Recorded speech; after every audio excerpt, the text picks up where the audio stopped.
Bonjour à tous, vous regardez Sport le Mag, merci à vous de nous rejoindre. Voici les titres de votre édition. Ligue des Champions, Manchester est au bord du gouffre, les Reds Devils affrontent l'Olympiakos et jouent leur saison à pile ou face.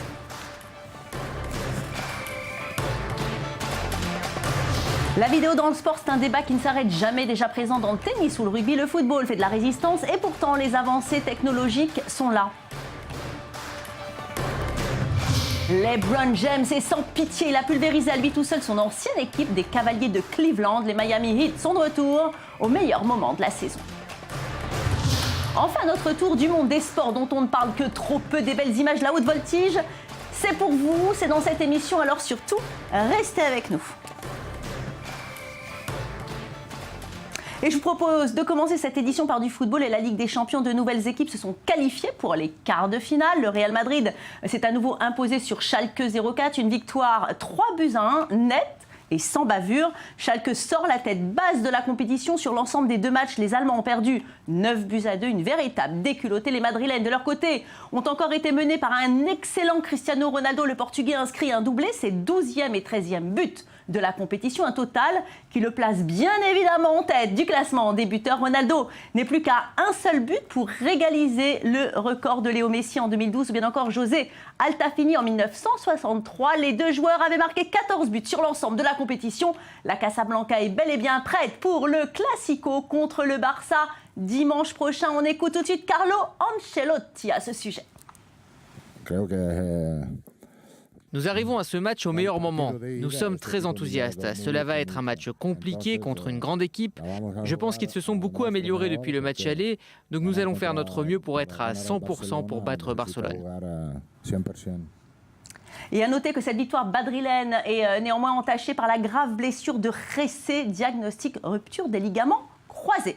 Allez, on passe à la rencontre entre Chelsea et Galatasaray. Didier Drogba a été accueilli comme un prince à Stamford Bridge, mais cela n'a pas empêché les Blues de le malmener tout au long de la rencontre. Les hommes de José Mourinho s'imposent 2-0 et n'ont jamais été inquiétés tout au long de la rencontre. C'est un Samuel Eto'o en grande forme qui a ouvert le score très rapidement avant que Khalil ne double la mise avant la mi-temps. Chelsea se qualifie donc pour les quarts de finale.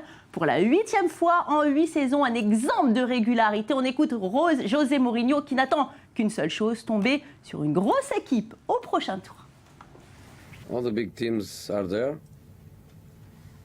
Toutes les grandes équipes sont présentes. Tous les candidats au titre sont là. Je veux tomber contre l'un d'entre eux. Ça serait très bien pour l'évolution de l'équipe.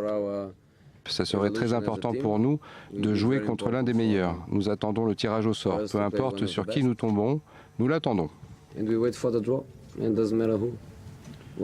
Il est vraiment fair-play. Allez, il ne reste que 2 places disponibles pour les quarts de finale. Manchester United reçoit l'Olympiakos à Old Trafford. Les hommes de David Moyes sont dans une situation délicate. Les Reds Devils ont perdu 2-0 au match aller. Un résultat qui sera très difficile à inverser. Je vous rappelle également que Manchester s'est incliné très lourdement ce week-end à domicile face à Liverpool. Une défaite 3-0. Et pour l'Olympiakos, tout va bien. Les Athéniens viennent de remporter le championnat de Grèce. Alors qu'il reste à 5 journées à jouer, ils arrivent en pleine confiance et l'envie de progresser en Europe. La pression est donc sur les épaules de David Moyes, l'entraîneur qui joue son avenir. Je vous propose de l'écouter tout de suite. Mon futur n'a pas bougé d'un pouce. J'ai un travail extraordinaire. Je sais dans quelle direction je veux aller. Nous ne faisons pas la saison que nous voulions, mais je sais ce que je veux faire et je veux le mettre en place au moment opportun. Le plus important maintenant, c'est de jouer contre l'Olympiakos et de se qualifier. Et on termine ce tour d'Europe par la rencontre entre le Borussia Dortmund et le Zénith Saint-Pétersbourg. Le Zénith traverse une mini-crise. L'entraîneur Spalletti a été remercié la semaine dernière. Le nouveau manager du club n'est autre qu'André Villas-Boas, ancien coach de Chelsea et Tottenham. Il prendra ses fonctions que jeudi et laisse donc le banc à l'intérimaire Semak pour affronter le Borussia. En face, les Allemands sont en pleine force après leur victoire 4-2 en Russie. Attention, néanmoins, puisque les Noirs et Jaunes ont perdu ce week-end, une défaite à domicile 2-1 un peu rassurante.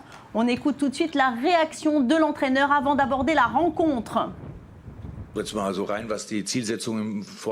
l'on regarde les objectifs de la saison, nous avons accompli ce que nous voulions en Ligue des Champions.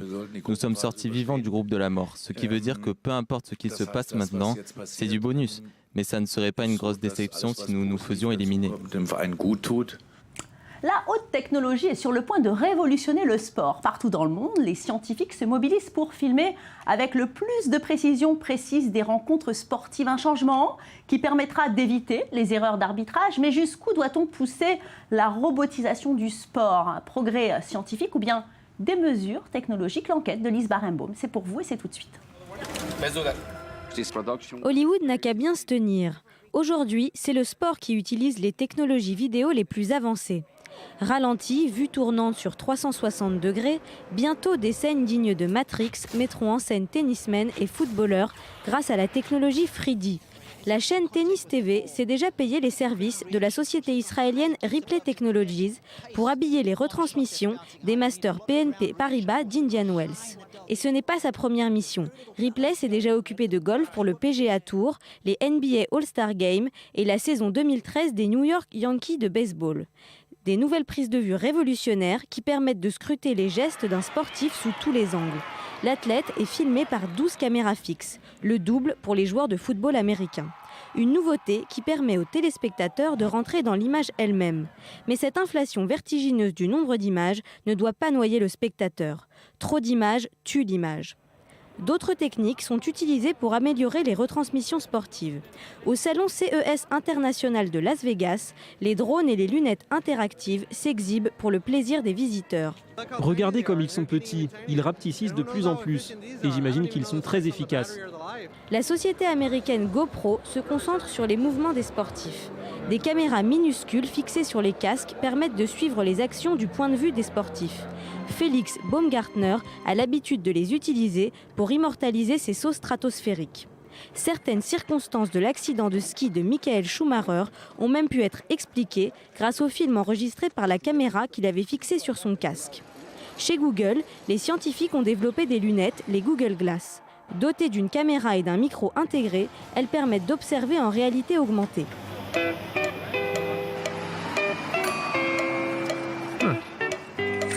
Oh man, really? Mais plusieurs problèmes émergent. Ces objets pourraient gêner les sportifs pendant l'effort. D'autres pistes sont donc explorées. En NBA, ce sont parfois les pom-pom girls qui portent les Google Glass pour filmer les basketteurs. Les entraîneurs et les arbitres devraient aussi bénéficier de ces progrès technologiques. Cette nouvelle imagerie permet d'observer très précisément les fautes des sportifs. Cela ne change pas la nature du sport, nous ne changeons pas les règles, c'est juste la confirmation si le ballon a franchi la ligne ou non.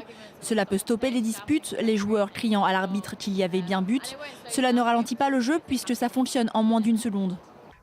Pour Jérôme Valk, secrétaire général de la FIFA, ces technologies constituent une avancée indéniable pour l'arbitrage.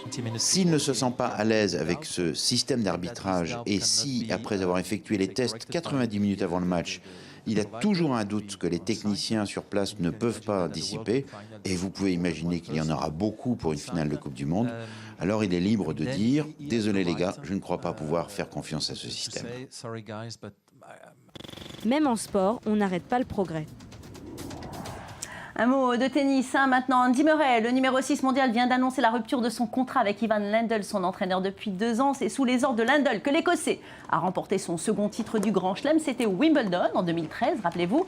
Il n'a pas encore annoncé qui il choisit comme nouvel entraîneur. Et départ aux États-Unis à présent pour de la NBA. Les Miami Heat de LeBron James se sont déplacés à Cleveland pour affronter les Cavaliers. Un match particulier pour le MVP 2013 puisqu'il a joué à Cleveland pendant 7 ans et il prend toujours un malin plaisir à terrasser son ancienne équipe considérée comme le héros de la ville quand il jouait pour les Cavaliers. LeBron James est maintenant l'homme à abattre quand il revient en Ohio. Et comment ne pas lui en vouloir? LeBron a encore une fois survolé la rencontre en marquant 43 points, 6 sur 8 aux 3 points. L'homme a tout à faire, l'homme a tout faire de Miami n'a pas oublié pour autant comment dunker et nous a offert quelques magnifiques figures de style. Les Cavaliers se sont pourtant bien battus. Ils sont même parvenus à égaliser à 4 minutes de la fin de la rencontre sur un 3 points de Jarrett Jack. Mais rien n'y fait. Quand LeBron James joue, les Cavaliers n'ont plus qu'à constater les dégâts. Miami s'impose 100 à 96. Et on continue avec la NBA. Les Knicks de New York traversent une saison compliquée et risquent de ne pas se qualifier pour les playoffs. Et pourtant, les fans de la franchise new-yorkaise ont de quoi se réjouir. Phil Jackson rejoint la franchise en tant que nouveau président de l'équipe. Pour ceux qui ne connaissent pas, Phil Jackson, c'est un ancien joueur des Knicks et qui est depuis devenu un entraîneur de renom avec 11 titres de champion de NBA. De quoi donner des idées de renouveau à l'équipe avec comme objectif le titre de champion d'ici quelques années. Je vous propose de l'écouter. Il n'y a pas de meilleur endroit que New York pour gagner. C'est vraiment quelque chose de spécial et ça a eu beaucoup d'impact sur mon choix de venir ici. Je ne peux pas imaginer un meilleur endroit qu'ici. J'ai eu l'opportunité d'aller dans 3 des plus grandes villes des États-Unis. C'est un sentiment extraordinaire d'avoir entraîné les franchises de Chicago, Los Angeles et maintenant de revenir ici où j'ai commencé le basket. Et direction l'Iran maintenant. Figurez-vous, les femmes font du sport. Ça peut paraître surprenant et pourtant c'est le cas dans les rues de Téhéran. Elles sont nombreuses à se réunir pour faire du parcours, un sport urbain moderne très physique. Rien ne peut arrêter ces passionnés. Regardez. Dans ce parc du nord de Téhéran, ces jeunes femmes se retrouvent chaque semaine. D'abord, elles s'échauffent avant de pouvoir bondir. Leur sport, c'est le parcours, une image qui détonne dans un pays conservateur comme l'Iran, où les femmes font généralement du sport à l'intérieur. On ne fait pas attention à ce que disent les gens. Parfois, quand on s'entraîne, ils nous critiquent et disent que ce n'est pas un sport pour les filles, que les filles doivent faire de la couture et de la broderie. Ils n'arrivent pas à imaginer qu'une fille puisse s'entraîner comme un garçon. Célèbre dans les pays occidentaux, le parcours est un sport urbain qui consiste à courir, sauter et grimper sur des obstacles en faisant des acrobaties. Des mouvements d'autant plus difficiles que la loi islamique oblige les femmes à porter des vêtements amples, ainsi qu'un voile. J'ai peur que mes mouvements fassent bouger mes vêtements et montrent mon corps. J'ai peur de perdre mon voile. Malgré les contraintes, les filles restent déterminées à réussir et dépasser les stéréotypes. Pour beaucoup, le parcours, c'est juste pour les garçons. Ils pensent que les filles ne peuvent pas y arriver, particulièrement le free running. Mais nos filles prouvent qu'elles peuvent le faire comme des garçons et elles sont parfois même meilleures. Les filles s'entraînent 3 fois par semaine. Chaque mouvement est préparé à la perfection dans cette salle de sport où les risques de chute sont limités. Elles sont de plus en plus nombreuses chaque jour à suivre les cours. Aujourd'hui, elles sont presque 300 à venir ici. On s'entraînait au parc, ensuite on a eu accès à cette salle. Pour nous, le but était d'apprendre des autres filles, mais aussi de leur apprendre des choses pour qu'on apprenne ensemble. Ensuite, on a créé ce cours. Au début, il y avait peu de filles, mais peu à peu, on s'est développé. Pendant l'été, les jours où il y a plus d'étudiants, cette salle est remplie de filles. Pour elles, le rêve serait aujourd'hui de pouvoir pratiquer leur sport en compétition au niveau national. Et c'est parti pour notre tour du monde sportif en 2 minutes. On commence par la Norvège, épreuve de ski acrobatique et c'est la skieuse américaine Hannah Kearney qui remporte le ski à bosse. Regardez ces images impressionnantes. Kearney passe devant les fameuses sœurs du four, la pointe côté messieurs. C'est le Canadien Michael Kingsbury qui sort vainqueur. Prochain rendez-vous pour la finale de la Coupe du Monde à La Plagne en France. Et ça va vite, on quitte la montagne pour le soleil du Qatar. Ça se passe dans la baie de Doha, Grand Prix de hors-bord. Et c'est l'équipe d'Alex Carrella qui l'emporte. C'est une première pour le triple champion du monde. Malgré ses nombreux podiums, il n'avait jamais été victorieux au Qatar. Et quelle victoire, presque 35 secondes devant le second, le Français Philippe Chiappe. Direction Oman à présent, des images peu communes. Les grimpeurs Stéphane Glovac et Chris Sharma se sont attaqués aux grottes de Majlis Al-Jin, le toit suspendu le plus long jamais arpenté. Un duo de rêve pour un défi hors norme. Glovac, 3 fois champion en titre du Rockmaster, et Sharma, une vraie icône de l'escalade. Et malgré les 300 mètres de hauteur, ils y sont arrivés. On continue en Australie, les meilleurs triathlètes du monde s'étaient donné rendez-vous à Moulou là-bas pour une Coupe du Monde, vélo, course à pied. Les sportifs complets se sont dépassés et c'est l'Espagnol Mario Mola qui s'est imposé. Il gagne en 54 minutes et 18 secondes.